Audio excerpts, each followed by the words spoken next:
오늘 어린이 주일이죠. 이렇게 예배드리는 여러분들 축복합니다.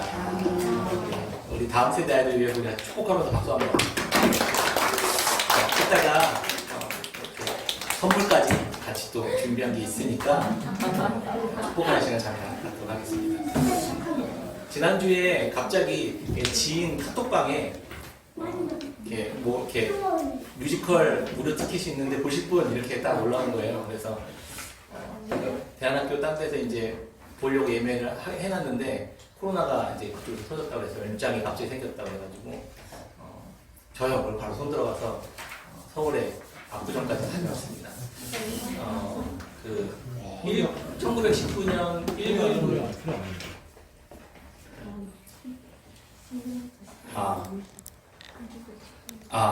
네, 들리시죠? 죄송합니다. 또 음소거 해놓고 또 혼자 얘기하고 있었는데. 네. 다시 할게요. 우리 같이 박수하고 축복해줬어요. 그리고 지난주에 카톡방에 그거 아시는 분이 그 뮤지컬 1919 필라델피아라는 뮤지컬을 무료 티켓을 공유한다고 그래가지고 제가 손들어가지고 다녀왔습니다. 되게 멀더라고요. 대중교통 타면 한 2시간 가까이 이제 넘게 걸리고 하는데 제목이 1919 필라델피아라는 그 다큐멘터리 음악극이에요.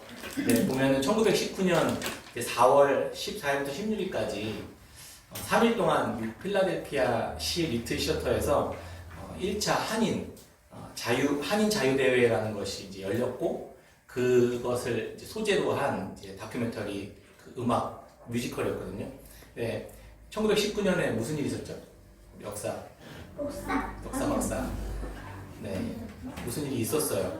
그러니까 그 서재필, 이승만, 유일한, 정한경, 민찬호 이런 분들을 중심으로 해서 한 150여 명이 대한민국 임시정부에 대한 지지를 이렇게 선언하고 또 3.1운동이랑 한국의 상황들을 이렇게 미국 사회에 알리는 호소문들을 만들고 그렇게 했던 회의 자료를 근거로 이렇게 그런 뮤지컬을 만들었던 거거든요.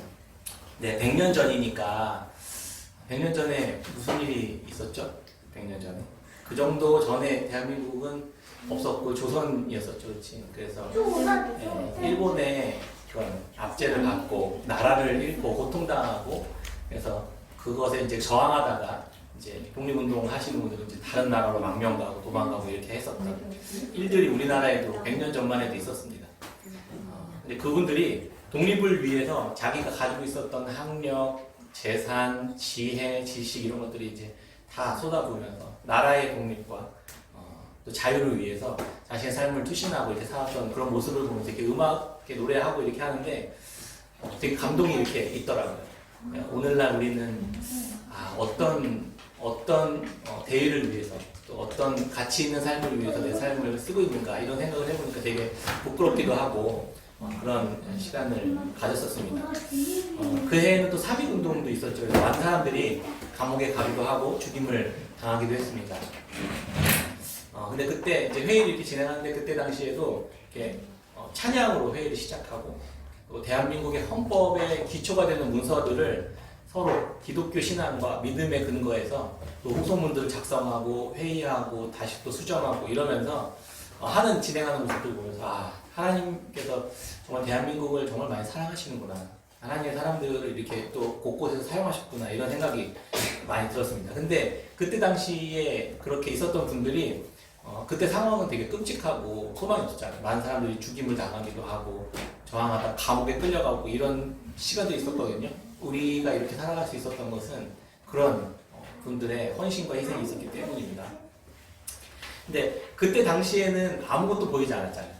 이게 언제 이게 해방이 될지, 언제 우리가 자유로운 나라가 될지 아무것도 모르고 있었음에도 불구하고 이제 그때 그분들은 그런 느낌이 딱 드는 거야. 그날은 반드시 온다. 그리고 그날은 곧 온다. 이런 믿음으로 그 하루하루를 버티고 살아가고 있었던 그 모습들을 보면서 무슨 생각이 들지 않습니까? 지금 우리가 역사를 돌아서 보면 그 1919년 이후에 26년 뒤에 해방을 맞았거든요. 26년 뒤면 짧잖아요. 근데 그게 모르고 모르고 있는 시간이었다면, 언제일지 모르고 있는 시간이었다면, 아, 그 시간들을 그 믿음으로 견디고 갈 수 있었을까 이런 생각도 좀 들었습니다. 미래에 대한 불확실한 상황들, 불리한 상황들을 이렇게 보면서 나라도 잃었고 다시 찾을 미래의 나라가 언제 올지 이렇게 몰랐지만 그 나라를 소망하고 꿈꾸고 그 나라에 속한 것처럼 그렇게 살아갔었던 그들의 모습을 보면서 아, 우리가 믿음을 가지고 하나님의 나라를 소망하고 꿈꾸며 살아간다는 것이 무엇일까? 아, 이런 모습이겠구나. 이런 생각들을 조금 해보게 되었습니다. 우리가 묵상하고 있는 다니엘도 비슷한 환경 가운데 있었습니다. 다니엘 이야기 여러분 어린이 키즈들 다 아시나요? 다니엘? 키즈들 다니엘 하면 사자굴밖에 생각이 안 나죠, 그렇죠? 아니에요. 우리 수준이 있는 우리 또 키즈들은 잘 알고 있어요. 그러면 이제 첫 번째 환상은 다니엘 몇 장에서 나왔죠? 다니엘이 본 첫 번째 환상 1장. 네. 다니엘 7장에 보면 다니엘이 환상을 본 장면이 나와요. 그걸 보면은 사자 모양이에요. 독수리 날개를 가지고 있었어요. 그런 동물을 봤어요. 두 번째는 곰과 같은 모습이었어요. 근데 이렇게 갈빗대 3개를 이빨에 탁 깨물고 있는 모습을 다니엘이 환상으로 봤습니다. 세 번째는 머리가 4개가 달린 표범의 모습이었어요. 상상해보세요. 그리고 새 날개를 가진 동물을 봤습니다. 그리고 네 번째는 너무 무섭고 보기만 해도 두렵고 떨려서 뿔이 10개가 달린 짐승이었는데 그 10개의 뿔 중에 이제 앞에 있는 3개의 뿔 밑에서 또 다른 이렇게 이빨 나오듯이 다른 뿔이 막 이렇게 해서 큰 뿔이 하나 나오면서 앞에 있는 뿔 3개를 뽑아내는 거예요. 그런 환상을 본 거예요. 여러분들 그런 꿈 꾸면 무슨 생각할 것 같아요? 또 이상한 무서운 또 잘하려고 개꿈 꿨구나 이렇게 생각하지 않고 다니엘은 이 모습을 보면서 이게 하나님께서 미래에 대한 환상을 보여주셨다는 사실을 알게 됐어요. 그게 뭐냐면 첫 번째 봤던 동물들은 그 이후에 다니엘이 살았던 그 시대에 엄청난 제국들이 있었는데 그때 바벨론 제국이라는 나라가 있어요. 근데 바벨론이 페르시아에 의해 바사에 의해서 이렇게 없어지거든요. 그리고 나서 그 페르시아가 다스리고 또 페르시아는 헬라 제국이 나타나서 없애고 또 헬라 제국은 로마 제국이 나타나서 없애고 이런 모습들이 이제 동물의 환상을 통해서 이런 모습으로 미래의 역사들이 이루어지겠구나라는 것들을 하나님이 보게 하셨던 거예요. 그리고 나서 8장에는 또 다른 환상이 있어요. 첫 번째 환상을 보고 두 번째 환상을 딱 보고 난 뒤에 두 번째 환상을 딱 봤는데 2년 뒤에 무슨 환상을 봤냐면 그 순양의 환상을 봤어요. 순양. 하나는 뿔이 엄청 크고 한쪽은 좀 작아요. 그리고 그 긴 뿔은 헬라 그 바사 제국들을 그 의미합니다. 그 작은 뿔은 메대와 바사 제국.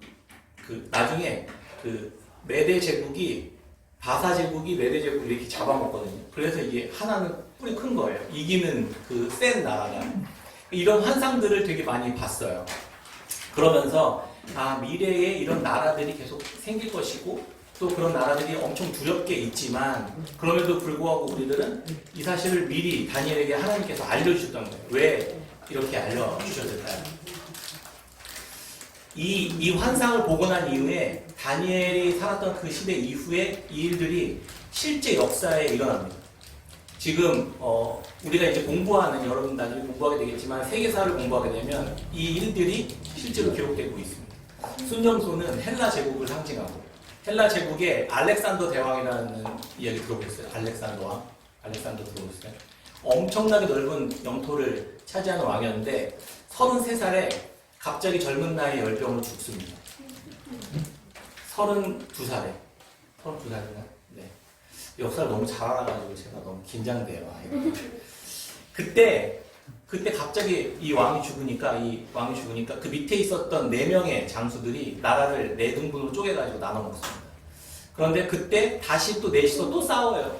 그래서 크게는 메소포타미아와 시리아 지역들을 장악하는 이 셀레우코스 왕조가 드러나고 그리고 나서 프톨레마이오스 왕조, 이집트와 그 팔레스타인 지역, 예루살렘이 있는 그 지역을 다스리는 그 프톨레마이오스 왕조가 그 2개의 왕조로 재편됩니다. 다시 이게 실제 세계사에 있는 이야기거든요. 실제 역사 속에서 미리 이 일들을 일어나는데 다니엘은 환상을 미리 본 거예요. 이걸 강력하게 등장한 이 작은 뿔, 이게 뿔이 하나 나온다고 했잖아요. 그 뿔이 이 셀레우코스 왕족에서 등장한 안티오쿠스 4세 에피파네스라는 사람이라고 학자들이 이야기하더라고요. 저도 몰랐는데. 근데 이 왕이 예수님이 오시기 전에 174년 전에 살았던 왕이거든요. 그러니까 이스라엘 백성들이 포로로 끌려갔다 다시 돌아와서 성전을 재건하고 그리고 나서 예수님이 오시기 전 174년 전에 이 왕이 셀레우코스의 왕 안티오쿠스 4세 이 에피파네스가 성전을 엄청 괴롭힙니다. 이스라엘 백성들을 엄청 괴롭히고 유대인들을 집단적으로 수십만 명 학살하는 사건들이 일어나요. 그게 이 다니엘에서 예언한 이 예언들이 그대로 일어납니다. 이게 다니엘 11장에 보시면 남방의 왕조와 북방의 왕조 간에 전쟁하는 일들이 자세하게 기록되어 있는데 그것을 다니엘이 미리 예언으로 본 거예요. 얼마나 근데 그걸 보면서 미래에 우리 후손들이 겪어야 될 일들이잖아요. 그러니까 다니엘이 그걸 보면서 엄청나게 힘들어했습니다. 그래서 너무 힘들어서 앞에 이제 다니엘 9장 이제 10장 오늘 본문 말씀에 보면 16장에 보면 인자와 같은 이가 있어 내 입술을 만진지라 내가 곧 입을 열어 내 앞에 서 있는 자에게 말하이르되 내 주여 이 환상으로 말미암아 근심이 내게 더함으로 내가 힘이 없어졌나이다. 이렇게 걱정하면서 다음 세대와 미래들을 걱정하면서 다니엘이 되게 힘들어하는 모습을 봅니다. 그리고 나서 이제 9장에도 이제 뭐 여러 가지가 있는데 오늘은 이게 시간 관계상 뭐 또 70일에 뭐 이렇게 있는 거 있잖아요. 그게 나중에 시간이 되면 또 그거 또 같이 나오도록 하겠습니다. 그래서 이 다니엘이 살아가고 있었던 그 세상에서부터 예수님이 올 때까지 그리고 예수님이 오시고 십자가에 죽으시고 부활하신 이후에 다시 오실 때까지의 이 모든 역사의 이야기들을 압축적으로 환상으로 다 보게 되는 거예요. 그러니까 오늘날 우리가 살아가고 있는 이 시대까지도 압축적으로 다 보게 되는 거예요. 근데 결론은 이거죠. 쉽지 않을 거다. 어려운 상황들을 만날 거다. 많은 제국들이 믿는 자들을 핍박하고 괴롭히는 일들을 경험하게 될 것이다. 사실 이 이야기거든요. 다니엘이 이 환상을 보았을 때는 이스라엘 백성들이 포로에서 귀환하는 첫 번째 귀환자들, 그 스룹바벨과 예수아를 중심으로 귀환하잖아요. 성전 재건하려고. 그걸 봤었으리라고 생각해요. 역사를 계산해보면. 다니엘은 안 가고 바벨론에 남아있었고 포로에서 이제 해방되는 모습들, 가는 모습들, 행렬들을 뒷모습을 다니엘이 봤을 거예요. 그리고 나서 이 환상을 본 거거든요. 그러니까 무슨 생각을 했을까요? 그리고 날짜를 보면 여기에 보면은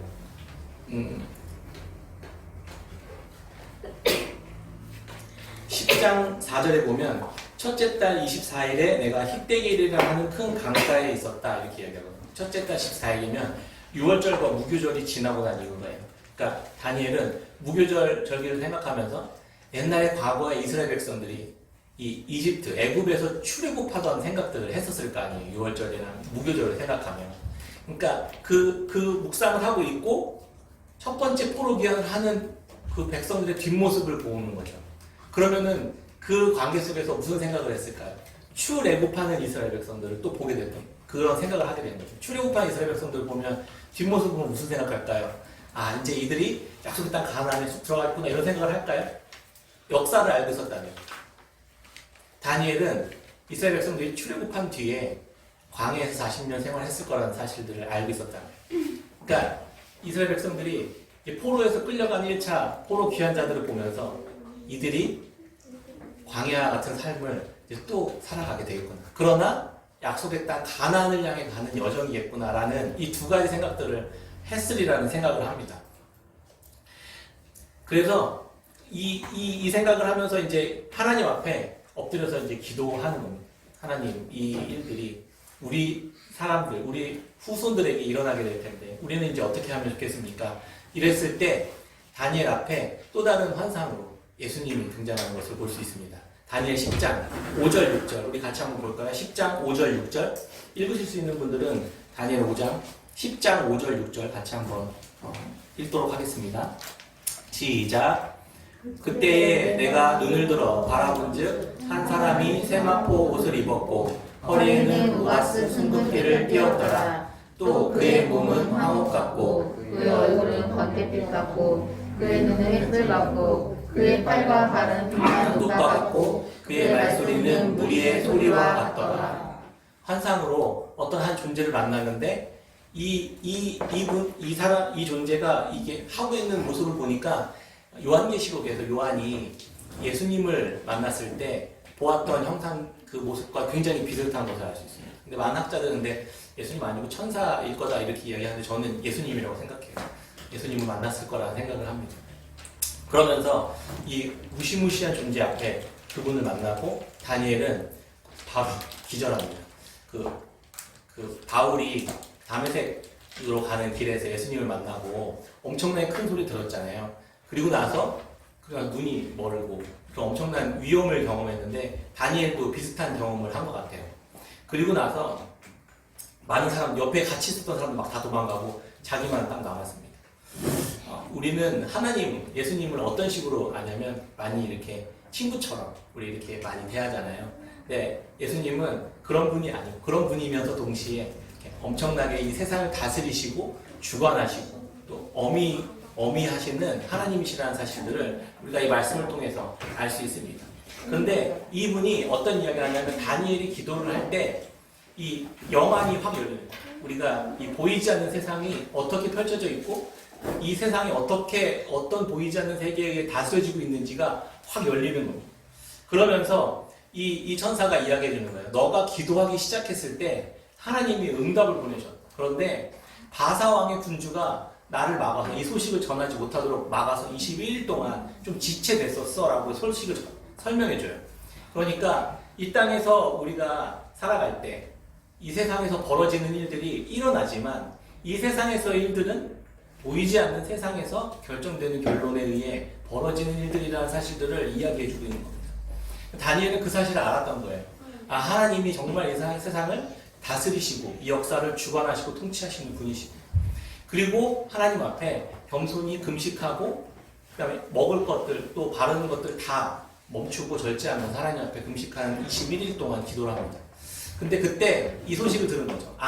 내 기도가 바로 응답됐지만 사단의 권세들이 바사왕의 군주를 통해서 이 소식들이 지체되고 있었던 거구나라는 사실을 깨닫게 되죠. 우리가 하나님 앞에 기도하고 하나님 앞에 그 상황들을 우리가 고백하면서 예배하고 이렇게 할 때 우리가 견뎌야 하고 우리가 또 이렇게 버텨야 하는 시간들이 왜 존재하는지를 우리가 알게 되는 겁니다. 왜 21일 동안 이렇게 기도했을까요? 우리가 보면 이 말씀을 보면서 사람들은 그런 이야기를 합니다. 하나님 앞에 뭔가 응답을 얻기 위해서 21일 기도하면 돼. 정말 21일 기도하면 되는 게 아니잖아요. 21일의 시간 동안에 영적인 세계에서 벌어진 일들 때문에 우리가 영향을 받았던 거다라는 생각들을 해야지 우리가 얻고 싶은 것, 내가 필요한 것 이런 거 얻기 위해서 막 금식하고 기도하는 어떤 그런 것들을 위해서 하는 게 아니라는 것들을 우리가 좀 생각해 볼 필요는 있습니다. 그래서 보이는 세계에 우리는 이렇게 살아가고 있지만 보이지 않는 세계에 영향을 받으며 우리가 살아가고 있는 존재라는 사실들을 알 때 우리가 어떻게 하나님 앞에 나아가고 어떤 태도로 하나님 앞에 머물러야 되고 어떻게 기도하며 우리가 살아가야 하는지를 이 다니엘 말씀을 통해서 우리가 알 수 있게 되는 것입니다. 이렇게 영적인 전쟁들은 지금도 하늘에서 계속해서 이루어지고 있다는 사실들을 우리가 말씀을 통해서 알아야 됩니다. 그래야 이 땅에서 우리가 살아가는 이유와 이 땅에서 살아가는 것과 하나님의 계획과 섭리가 어떻게 연결되면서 역사가 이루어지고 어떻게 우리의 삶이 이루어져 가는지를 깨달을 수 있기 때문입니다. 우리 눈앞에 펼쳐지는 많은 상황들, 앞으로 여러분들이 경험해야 할, 또 겪어야 할 여러 가지 일들이 있을 거예요. 근데 그럴 때마다 우리는 어떻게 해야 하나요? 하나님 앞에 겸손히 나아가서 하나님의 뜻과 하나님의 도우심을 구하며 그렇게 기도하는 다니엘처럼 살아갈 수 있게 되는 겁니다. 그게 실제로 살아가는 사람들의 이 땅에서의 삶에 영향을 받으면서 이 땅에서의 삶이 또 상황들이 내 삶을 계속해서 흔들지 못하도록 하나님 앞에 기다리고 엎드려 기도하면서 그 소식들을 우리가 기다릴 수 있게 되는 것입니다. 이 사실들을 제가 이 생각을 해봤어요. 하나님이 왜 이걸 다니엘에게 미리 알려주셨을까? 미리. 역사들을 미리 알려주셨을까? 이 사실들을.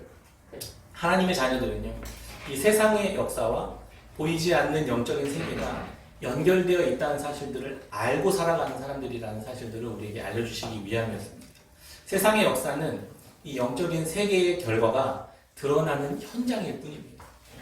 내 앞에 놓여진 이 상황은 보이지 않는 영적인 세계에서 이뤄진 결과, 싸워서 승리한 결과가 우리 앞에 펼쳐진 겁니다. 잠시 어려운 것처럼 보이는 그 상황이라 할지라도 하나님은 승리하셨고 그 소식이 잠시 지체되고 있을 수는 있지만 반드시 우리가 승리하는 하나님의 나라 안에 속해서 살아가는 자들이라는 사실들을 우리가 깨닫게 하시기 위해서 하나님이 미리 알려주신 것입니다. 우리 눈에 보이는 현실들이 어떨 때는 때로 소망이 없고 끝을 알 수 없이 막막하게 보일지 몰라도 주님께서 그 끝날들을 정하셨고 믿는 우리들로 하여금 안전하게 보호하시고 최후의 승리를 성취하신 하나님의 나라로 반드시 인도해 가실 것이라는 확신들을 미리 말씀해 주셨던 것입니다. 그때까지 우리는 영적인 전쟁에 참여하는 것입니다. 기도하고 하나님의 뜻을 구하고 또 소망으로 이 시간들을 채워가고 믿음의 확신을 가지고 걸어갈 때 하나님께서는 반드시 그 승리의 소망을 우리에게 주실 것입니다. 이런 환상을 보게 하신 결정적인 이유는 마지막 다니엘 10장 19절에 이야기해주고 있습니다. 다니엘 10장 19절 같이 한번 읽어볼까요? 시작. 이르되 큰 은총을 받은 사람이여 두려워하지 말라. 평안하라. 강건하라. 강건하라. 그가 이같이 말하매 내가 곧 힘이 나서 이르되 내 주께서 나를 강건하게 하셨사오니 말씀하옵소서. 부활하신 예수님이 제자들에게 찾아오셔서 두려워서 숨어 있었던 제자들에게 하셨던 말씀이 평안하라였습니다. 평안하라. 그 한마디, 예수님이 하시는 그 한마디, 하나님이 우리에게 하시는 그 한마디, 평안하라. 세상에 그 누구도 그 말을 듣는다고, 어떤 사람에게 이야기를 듣는다고 해서 그게 우리에게 위로가 되고 힘이 되겠습니다. 그런데 예수님께서 우리에게 평안하라, 그리고 강건하라, 강건하라 말씀하실 때 기도하면서 그 시간들을 견디고 인내하고 있었을 때 하나님께서 찾아오셔서 우리에게 하시는 그 한마디를 듣는 저희들이 되었으면 좋겠습니다. 여러분들의 삶이 어떤 상황 속에 놓여 있더라도 하나님 앞에 나아가서 주님께서 찾아오셔서 평안하라, 내가 함께하고 있다, 내가 너와 함께하고 있다, 이 말씀을 들으실 때 우리는 그 어떤 상황도 현실도 그 어떤 광야도 뚫고 나갈 수 있는 것입니다. 그리고 가나안을 향해 걸어갈 수 있게 되는 것입니다. 그래서 다니엘을 통해서 이 모습을 보게 하셨으리라 생각합니다. 말씀을 읽겠습니다. 어제 1919 필라델피아 그 공연을 보러 가기 위해서 압구정까지 대중교통을 이용해서 갔습니다. 처음 가보는 그 광림 아트센터였는데요. 거의 2시간 가까이 한 3-4번 정도 버스와 지하철을 갈아타야만 했었습니다. 그래서 이제 마침 휴가였었던 우리 큰 누님과 함께 지도 앱을 같이 켜고 다음 어디에요? 다음 어디에 이러면서 갔어요. 너무 잘 되어 있더라고요. 이 N사의 그 지도 앱이. 켜고 환승 지점을 정확하게 알려줍니다. 어디에서 내리고 어느 방향으로 걸어가서 어느 곳에서 어떤 버스를 다시 타시면 됩니다. 이렇게 친절하게 알려줍니다. 그리고 몇 분 뒤에 버스가 도착합니다. 이런 것도 알려줘요. 너무 편리한 세상이죠. 순간 저는 이런 생각을 했습니다. 예수님께서 하나님의 나라에 우리 이를 때까지 우리 성경 이 말씀을 우리 손에 쥐어주시고 어디로 가라? 다음번에는 어디에서 뭐가 나타날 거야? 다음번에는 어디에서 무엇을 만나게 될 거야? 그때 이렇게 하면 돼. 너무 친절하게 그 노선들을 너무 잘 알려주시고 우리 손에 이 말씀을 쥐어주셨습니다. 역사와 세계와 시대 속에서 우리가 살아갈 때 이 앱을 들고 하나님의 영광의 나라에 이를 때까지 이 앱을 들고 그 안내를 따라, 성령님의 안내를 따라 낯설어 하지 않고 처음 가는 그곳에서 처음 만나는 그 버스, 처음 만나는 그 전철들을 갈아타면서 때로는 반대로 가는 것처럼 보이고 때로는 전혀 다른 방향으로 가는 것처럼 보인다 할지라도 우리가 그 약속을 믿고 그 안내를 믿고 그냥 올라타고 가라고 하시는 그곳을 향해 걸어가고 갔으면 좋겠습니다. 그럴 때 주께서 우리의 여정들을 인도하시고 친히 약속의 땅 가나안으로 인도하셔서 그곳에서 예수 그리스도를 만나는 영광스러운 삶을 우리가 살아갈 수 있게 될 것입니다. 내가 바라보는 길이 이 땅에 머물러 있지 않고 예수 그리스도께 머물러 있고 말씀에 머물러 있으면서 우리가 그렇게 여정들을 함께 축복하며 걸어갔으면 좋겠습니다. 우리 우리 다음 세대 아이들도 사실 이 앱을 가지고 삶을 살아가는 것이라는 사실들이 깨달아지고 알아져서 스스로도 하나님과 함께 동행하는 여러분들이 되었으면 좋겠습니다. 그렇게 살아가시기를 주의 이름으로 축복합니다. 아멘. 네, 우리가